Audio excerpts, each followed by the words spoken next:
ഈ വീഡിയോ ചുമ്മാ സ്കിപ്പ് അടിച്ച് പോരുത് കേട്ടോ.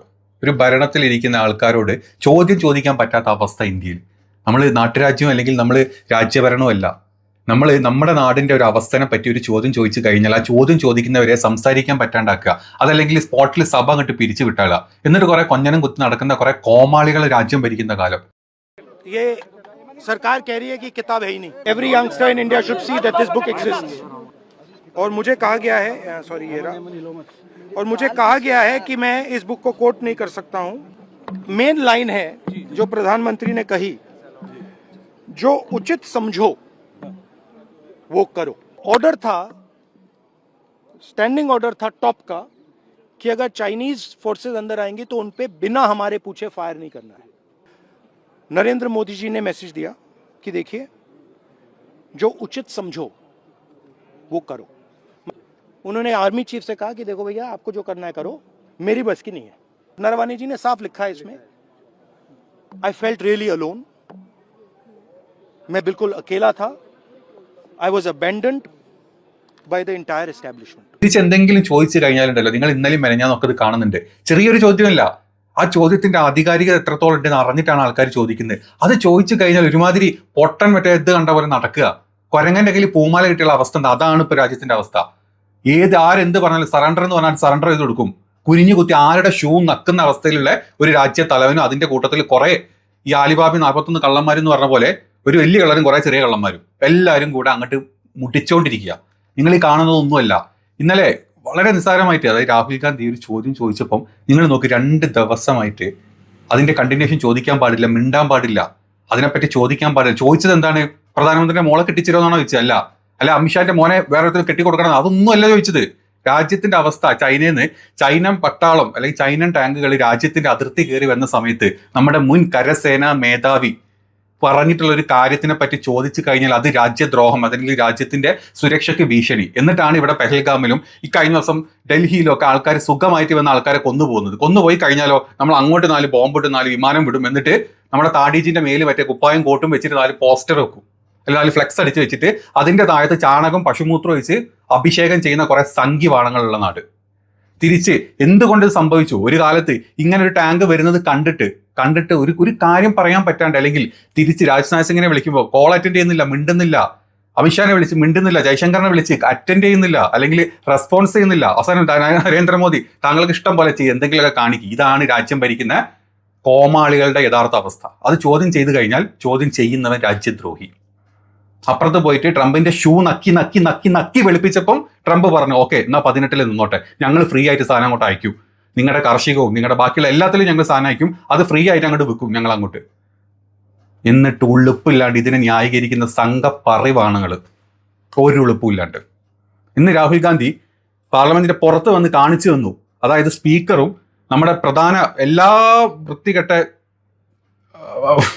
പറഞ്ഞേറ്റങ്ങൾ എല്ലാവരും കൂടെ ഇല്ല എന്ന് പറഞ്ഞ പുസ്തകം, ഇല്ല എന്ന് പറഞ്ഞ മാഗസിൻ, ഈ ഡീറ്റെയിൽസ് കൊടുത്തിട്ടില്ല, അങ്ങനെ പുസ്തകമേ ഇല്ല എന്ന് പറഞ്ഞിട്ട് അതേ പുസ്തകം പൊക്കിപ്പിടിച്ച് രാഹുൽ ഗാന്ധി ഇന്ന് വന്നു പുറത്ത് കാണിച്ചു കൊടുത്തു. രാഹുൽ ഗാന്ധി പറഞ്ഞ കാര്യങ്ങൾ യുവാക്കൾ ഇത് കാണണം, ഇന്ത്യയുടെ അവസ്ഥ നിങ്ങൾ കാണണം. ഒരാൾ ഇന്ത്യനെ പറ്റി എന്തെങ്കിലും സത്യം പറഞ്ഞു കഴിഞ്ഞാൽ അതിന്റെ മേലെ കുറച്ച് ചാണകവും മൂത്രവും ഒഴിച്ച് തീർത്ത് 4 അമ്പലത്തിന്റെ പേരും പറഞ്ഞ് 4 ദൈവങ്ങളുടെ പേരും പറഞ്ഞ് ഇല്ലാത്ത ഭക്തി കാണിച്ചു കഴിഞ്ഞാലേ അതിന്റെ മേലെ അങ്ങോട്ട് ഫ്ലാറ്റ് ആവുന്ന സംഖ്യകൾ ഭരിക്കുന്ന നാട്. ഏതായാലും വീഡിയോയിലോട്ട് പോകാം. വീഡിയോ തുടക്കത്തിൽ തന്നെ നിങ്ങൾ ഇങ്ങനത്തെ വീഡിയോസ് തുടക്കത്തിൽ തന്നെ ലൈക്ക് ചെയ്യണം കേട്ടോ. കാരണം ഇങ്ങനത്തെ വീഡിയോസിനെ അടിച്ചമർത്താൻ സംഘപറിവാണങ്ങൾ, അത് IT-യിലാണെങ്കിലും വേണ്ടില്ല, കംപ്ലീറ്റ് സോഷ്യൽ മീഡിയയിൽ ഇരിക്കുന്നുണ്ട്. അത് കയറണമെങ്കിൽ മാക്സിമം ലൈക്കും ഷെയറൊക്കെ പോയെങ്കിൽ തന്നെ യഥാർത്ഥ രാജ്യത്തിന്റെ അവസ്ഥ മുന്നോട്ട് കാണാൻ പറ്റുള്ളൂ. അതുകൊണ്ട് ഇങ്ങനത്തെ വീഡിയോ നിങ്ങളൊന്ന് സ്റ്റാർട്ടിങ് തന്നെ ലൈക്ക് ചെയ്യും. അതായത് ഇന്നലെ പറഞ്ഞ നമ്മുടെ ജനറൽ നരവനയുടെ പുസ്തകത്തിനെ പറ്റിയായിരുന്നില്ല ചർച്ച അല്ലേ? കഴിഞ്ഞ 2 ദിവസമായിട്ട് തന്നെ അതിന്റെ കാര്യം മിണ്ടരുതെന്നാണ് പറഞ്ഞിട്ടുള്ളത്. യഥാർത്ഥത്തിൽ ആ പുസ്തകം നിലവിലുണ്ട്. സർക്കാരും സ്പീക്കറും പറയുന്ന ആ ഇല്ല എന്ന് പറഞ്ഞ പുസ്തകം രാഹുൽ ഗാന്ധി ഇന്ന് ഉയർത്തി കാണിച്ചിട്ടാണ് രാഹുൽ ഗാന്ധി ഇന്ന് വന്നത്. യുവാക്കൾ ഇത് കാണണമെന്നും അദ്ദേഹം പറഞ്ഞിട്ടുണ്ട്. മാത്രമല്ല ലഡാക്കിലെ വിഷയം അന്ന് വീണ്ടും ഞാൻ റിപ്പീറ്റ് ചെയ്യുന്നുണ്ട് ഒന്നുകൂടി. ലഡാക്കിലെ കൈലാഷ് റേഞ്ചിലായിരുന്നു ചൈനീസ് ടാങ്കുകൾ എത്തിയിട്ടുണ്ടായിരുന്നത്. ഈ സാഹചര്യത്തിൽ എന്ത് നടന്നു എന്നുള്ളതാണ് പുസ്തകത്തിൽ നരവന കൃത്യമായിട്ട് എഴുതി വെച്ചിട്ടുള്ളത്, അല്ലെങ്കിൽ പറഞ്ഞിട്ടുള്ളത്. ആ സമയത്ത് എന്ത് നടപടി സ്വീകരിക്കണം എന്നതിനെ കുറിച്ച് പ്രതിരോധ മന്ത്രിയിൽ നിന്നോ ജയശങ്കറിൽ നിന്നോ അതല്ലെങ്കിൽ ഈ പറഞ്ഞ അമിത്ഷായുടെ സൈഡിൽ നിന്നോ ഒരു കൃത്യമായ മറുപടി ഇയാൾക്ക് കിട്ടിയില്ല. അപ്പം പ്രധാനമന്ത്രി ഒടുവിൽ ഒരു മറുപടി പറഞ്ഞു, നിങ്ങൾക്ക് ഉചിതമായത് ചെയ്യുക, ഞങ്ങൾക്കൊന്നും പറയാനില്ല, നിങ്ങൾ എന്തെങ്കിലും ചെയ്തോ, നിങ്ങൾ ചെയ്യുന്ന അബദ്ധമാണെങ്കിൽ നിങ്ങളെ കുറ്റം പറഞ്ഞ് ഞങ്ങൾ തടി വരും, നിങ്ങൾ പറയുന്ന നല്ലതാണെങ്കിൽ ആ ക്രെഡിറ്റ് നമ്മുടെ പൂന്തൊപ്പിയായിട്ട് നമ്മുടെ പ്രധാന ദൈവത്തിന്റെ തലയിൽ കിട്ടിട്ട് 4 പോസ്റ്റർ വെച്ചിട്ട് നമ്മളിങ്ങനെ ഇള്ളിച്ചുകൊണ്ടിരിക്കും. ഇതാണ് പരിപാടി. ഇതാണ് ആ പുസ്തകത്തിൽ പറഞ്ഞിട്ടുള്ളത്. അപ്പോൾ ഈ പുസ്തകം സൈനിക മേധാവിയുടെ ആ സമയത്തുള്ള അവസ്ഥനെ പറ്റിയാണ് ആ പുസ്തകത്തിൽ അയാൾ പറഞ്ഞിട്ടുള്ളത്. ആ നിർണായക ഘട്ടത്തിൽ താൻ ഒറ്റപ്പെട്ടതായും ഭരണകൂടം തന്നെ ഉപേക്ഷിച്ചതായും ജനറൽ നരവണ പുസ്തകത്തിൽ എഴുതിയിട്ടുണ്ട്.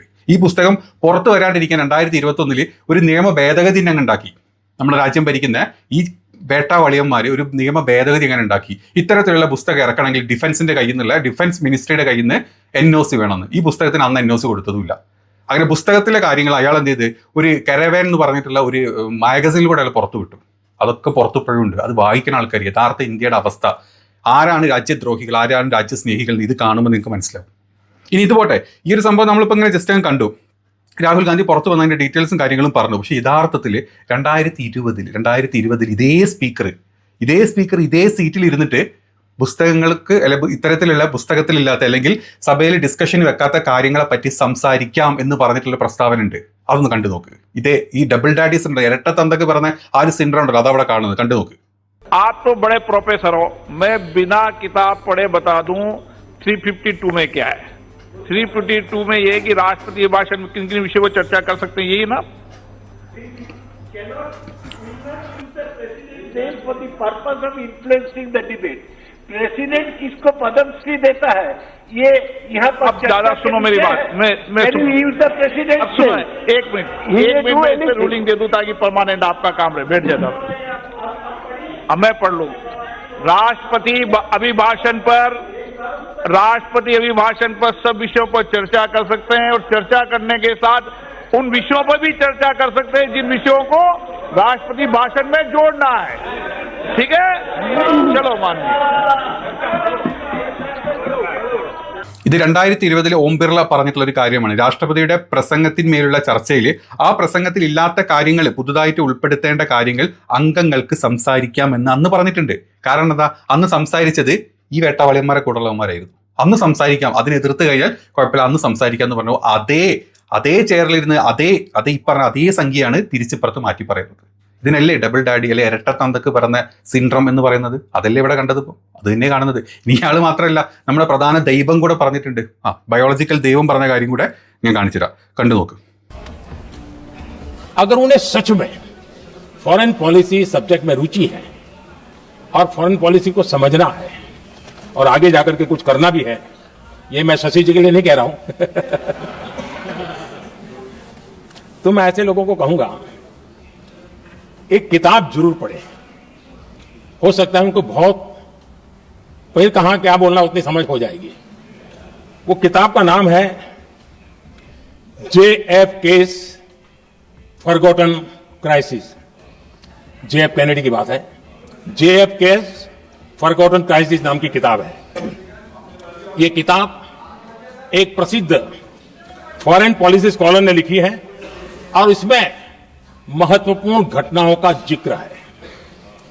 इस किताब में भारत के पहले प्रधानमंत्री और वो विदेश नीति को भी नेतृत्व करते थे।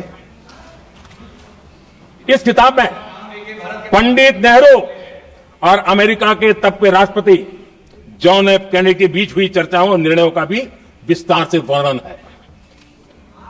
जब देश ढेर सारी चुनौतियों का सामना कर रहा था, तब विदेश नीति के नाम पर क्या खेल हो रहा था?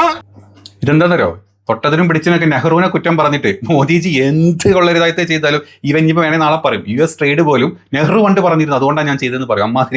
അമ്മാതിരി ഐറ്റമാണ് അയാൾ. കഴിഞ്ഞ വർഷങ്ങൾക്ക് മുമ്പ് പറഞ്ഞിട്ടില്ല, അതായത് കഴിഞ്ഞ ഇതേപോലത്തെ ഒരു പുസ്തകം ആധാരമാക്കി ആ പുസ്തകം അവിടെ സബ്മിറ്റ് ചെയ്തിട്ടില്ല, അല്ലെങ്കിൽ ആ പുസ്തകത്തിന്റെ കാര്യങ്ങൾ പറയാൻ പാടില്ല ഇന്ന് പറഞ്ഞിട്ടുണ്ടെങ്കിൽ നെഹ്റു പണ്ട് എഴുതി വെച്ചൊരു പുസ്തകത്തിൽ നിന്നും പറഞ്ഞിട്ട് അതിനെ കോട്ട് ചെയ്തിട്ട് പ്രധാനമന്ത്രി സംസാരിച്ചാണ് നിങ്ങൾ കേൾക്കുന്നത്. അപ്പൊ ഇവന്മാർക്ക് എന്തും ആവാം. ഇവന്മാർക്ക് നിൽക്കാം, നിന്നും പാത്താം, നടന്നും പാത്താം, കിടന്നും പാത്താം. വേറെ ആരെങ്കിലും നീ പാത്തിയില്ലെന്ന് ചോദിച്ചാൽ പാത്തിന്ന് മിണ്ടാൻ പാടില്ല. പാത്തി എന്ന് പറഞ്ഞാൽ മൂത്രമൊഴിക്കാൻ നടത്തും, ഞങ്ങളുടെ നാടൻ ഭാഷ പറഞ്ഞു പോയതാ. അപ്പം ഇവന്മാർക്ക് നിന്നും നടന്നും കിടന്നും ഉരുണ്ടും മൂത്രമൊഴിക്കാം. തിരിച്ച് പ്രതിപക്ഷത്തു നിന്ന് ഒരാളിടാ നീ മൂത്രം ഒഴിച്ചില്ലേ എന്ന് ചോദിച്ചു കഴിഞ്ഞാൽ അത് വലിയ തെറ്റാണ്. മൂത്രം എന്ന് പറയാൻ പാടില്ല, അവന്മാർക്ക് ചെയ്യാൻ അവിടെ പറയാൻ പാടില്ല. അതാണ് ഇതിന്റെ അവസ്ഥ. രാജ്യത്തിന്റെ പാർലമെന്റിൽ നടക്കുന്ന അവസ്ഥയാണ്. ഇതിനെ ചോദ്യം ചെയ്തവന്മാരെ സസ്പെൻഡ് ചെയ്തങ്ങ് വിടുക. ഹിറ്റ്ലറൊക്കെ ഭേദമാണെന്ന് തോന്നിപ്പോകും. കുറച്ചുകൂടെ കഴിയുമ്പോൾ നിങ്ങൾ മനസ്സിലാക്കും. സംഘികളെ എൻ്റെ പൊന്നു സംഘികളെ, നിങ്ങൾ ഈ ചെറ്റക്കുടിലിൽ കിടന്ന് ജയശ്രീരാം വിളിച്ച് ജയ് വിളിച്ച് ഇവന്മാരെ കയറ്റി വിട്ടതിൻ്റെ എന്തെങ്കിലും ഒരു ഗുണം നിങ്ങൾക്ക് ഉണ്ടായിട്ടുണ്ടോ? ചിന്തിച്ചു നോക്കി.